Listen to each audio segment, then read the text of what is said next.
So from what I know, you're absolutely smashing it right now. So many customers and so many of your clients are just saving so much money by optimizing their workflows. My question for you is how do you keep on top of it with all these clients? Because you mentioned earlier that you're like a sort of a one-man band.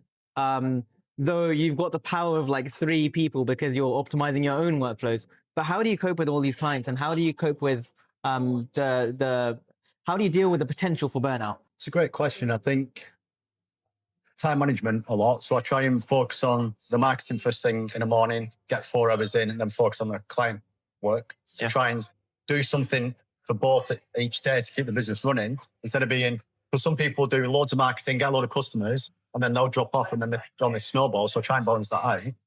But I think setting up the agency, I spent a lot of time refining my product offering, playing with AI tools, looking at solutions, and there's that much stuff you can look at in terms of AI automation. I've actually got a LinkedIn post going out tomorrow about it. So I've created a course called Lean AI, which is basically how I run the business. So I'm taking advantage of a few tools that gives me access to all the AI LLMs I'll need in one place. And then I've just hung my hat on one automation tool. So instead of going really wide on all the AI and automation I could look at, I've put my hat on two tools and gone really deep and being like, right, if I'm an expert in these two tools, that's going to provide 90% of value to any customer I work with.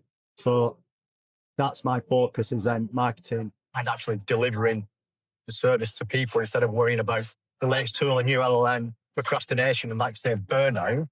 It's very much time management and narrowing the focus on what you become an expert in, and then hanging your hat on that. If customers do want me to look at other stuff, I will, but then that doesn't prevent burnout because you're only doing that on a per project basis and you're going to get handsomely rewarded for it anyway. So narrow your focus and make sure you're doing something every day to move your business forward and feel Yeah, like that. yeah.